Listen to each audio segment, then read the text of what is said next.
매도인의 담보 책임은 매수인이 취득한 물건 또는 권리에 하자가 있을 경우 매도인이 매수인에게 부담하는 책임을 말합니다.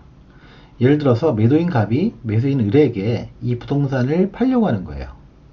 그런데 이 부동산에 하자가 있는 경우, 여기서 하자는 물건에 있을 수도 있고 권리에 하자가 있을 수도 있어요. 어느 경우든 간에 이 부동산에 하자가 있으면은 이 부동산을 팔려고 하는 매도인이 그 책임을 부담하는 거예요. 그래서 매도인의 담보 책임이라고 하는 거죠. 매도인의 하자 담보 책임에 대하여 매수인은 매매 계약을 해지하거나 손해배상을 청구할 수 있고 경우에 따라서 대금 감액을 청구할 수 있습니다. 매수인은 하자 담보 책임을 지고 있는 매도인에 대하여 이 세 가지 카드를 갖고 있는 거예요. 첫 번째는 매매계약 해제권이고요. 두 번째는 손해배상 청구권, 세 번째는 대금 감액 청구권입니다. 이러한 권리들을 행사하여 매도인의 담보 책임을 물을 수 있는 것이죠. 한편 매수인은 물건의 하자는 6월 내에, 권리의 하자는 1년 내에 권리를 행사해야 합니다. 제척기간을 이야기하는 것인데요. 보통 물건은 권리보다 눈에 더 잘 보이잖아요. 따라서 제척기간이 물건의 경우가 권리의 경우보다 짧을 수밖에 없죠. 물건은 6월이고 하자는 1년입니다. 이 구분해서 기억하셔야 돼요. 마지막으로 담보책임은 매도인에게 하자 발생에 대한 과실이 있든 없든 인정되는 법정 무과실 책임이에요. 매도인의 담보책임은 이 매도인에게 과실이 있건 없건 간에 무조건 인정되는 무과실 책임이라는 점 꼭 기억하세요. 매도인의 담보책임은 이 편만 머릿속에 입력해 놓으시면 아주 쉽게 문제들을 풀 수 있게 됩니다. 앞에서 하자에 대한 담보책임은 물건에 대한 것과 권리에 대한 것으로 나눌 수 있다고 했죠. 먼저 물건 하자에 대한 담보책임부터 살펴볼게요. 여기서 물건은 특정물과 종류물로 나눌 수 있어요. 이 종류물이 불특정물인 것이죠. 그리고 앞에서 매수인에게는 계약 해제권, 손배 청구권, 감액 청구권, 이 세 가지 카드가 있다고 했잖아요. 그런데 물건 하자에 대한 담보 책임에서는 이 감액 청구권이 인정되지 않습니다. 그렇다면 매수인에게는 계약 해제권이나 손배 청구권만 인정된다라는 건데, 이때에도 매수인은 선이면서 무과실이어야지 이 권리들이 인정되는 거예요. 즉 물건 하자가 있었다는 사실을 몰라야 되고요. 그 다음에 모르는 데 있어서 과실도 없어야 돼요. 아셨죠? 아무래도 물건은 눈에 보이는 거기 때문에 눈에 보이지 않는 권리보다는 좀 더 요건을 엄격하게 한 거죠. 보세요. 권리하자의 경우에는 무과실을 요건으로 하는 게 하나도 없잖아요. 오로지 물건 하자에 대해서만 이 무과실을 요건으로 하는 겁니다. 그런데 보면은 특정물이나 종류물이나 권리가 같잖아요. 그쵸? 계약해제권과 손배청구권만 선이 무과실인 매수인에게 인정이 되는데요. 딱 한 가지만 달라요. 즉 종류물에 대해서만 이 완전물 국부 청구권이 인정됩니다. 즉 종류물에 하자가 있는 경우에는 완전한 물건으로 달라고 청구할 수 있는 것이죠.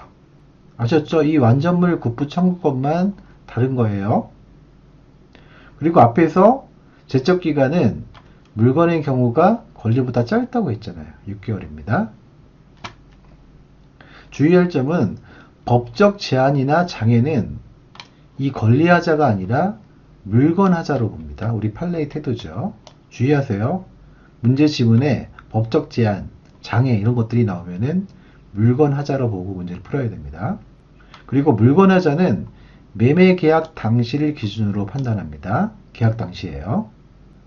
마지막으로 경매에 있어서 물건하자에 대해서는 매도인의 담보 책임이 없습니다. 잘 기억하세요. 불특정물의 하자로 인해 매도인의 담보 책임이 성립한 경우 매수인의 권리로 규정된 것을 모두 고른 것은, 자 보시면은 불특정물이니까 물건이죠.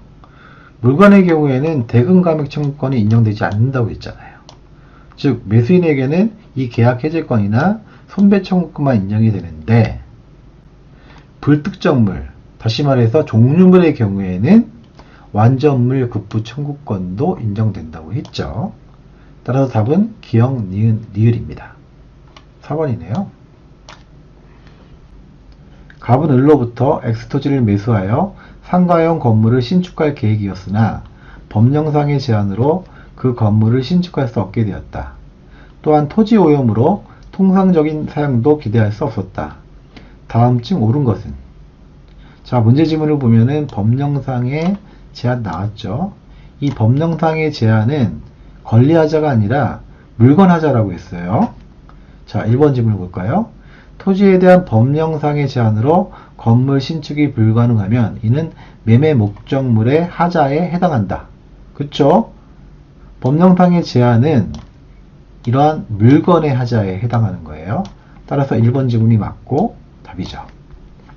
2번, X토지의 하자가 존재하는지 여부는 언제나 목적물의 인도시를 기준으로 판단하여야 한다. 아니죠. 목적물의 인도시가 아니라 매매계약 체결 당시를 기준으로 합니다. 3번, 갑이 토지가 오염되어 있다는 사실을 계약 체결 시에 알고 있었더라도 을에게 하자담보 책임을 물을 수 있다. 아니죠. 이 매수인 갑이 물건에 대한 하자담보 책임을 물으려면은 선이 무과실이어야 되잖아요. 따라서 알고 있었으면은 악이잖아요. 악의의 매수인은 매도인에게 하자담보 책임을 물을 수 없습니다. 선이 무과실이어야 돼요. 4번, 갑이 토지의 오염으로 인하여 계약의 목적을 달성할 수 없더라도 계약을 해지할 수 없다? 아니죠. 토지 오염으로 계약 목적을 달성할 수 없으면은 선이 무과실인 매수인은 계약을 해지할 수 있어요. 없으니까 틀린 질문이죠. 5번, 갑은 토지의 오염 사실을 안 날로부터 1년 이내에 언제든지 을에 대하여 담보 책임에 기한 손해배상을 청구할 수 있다. 아니죠. 물건의 경우에는 1년이 아니라 6개월이라고 했잖아요. 따라서 5번도 틀린 질문이에요. 다음은 권리하자에 대한 담보 책임입니다. 전부 5가지죠. 전부 타인 권리의 매매, 일부 타인 권리의 매매, 수량 부족 일부 매실, 제한 물건의 설정, 저당권의 실행. 물건하자의 경우와 마찬가지로 매수인에게는 계약 해제권과 손배 청구권 그리고 감액 청구권이 인정되죠. 물건하자의 경우에는 감액 청구권이 인정되지 않았잖아요. 하지만 권리하자의 경우에는 일부 타인 권리의 매매와 수량 부족 일부 매실의 경우에 감액 청구권이 인정됩니다. 자, 보시면은 매수인이 이러한 권리를 행사하기 위해서는 대체로 선의여야 돼요. 선의. 좀 몰라야 됩니다. 어떤 사실을. 그러나 무과실을 요건으로 하진 않아요. 그냥 선의이기만 하면 돼요. 그런데 이 4가지 경우는 너무 중요하죠.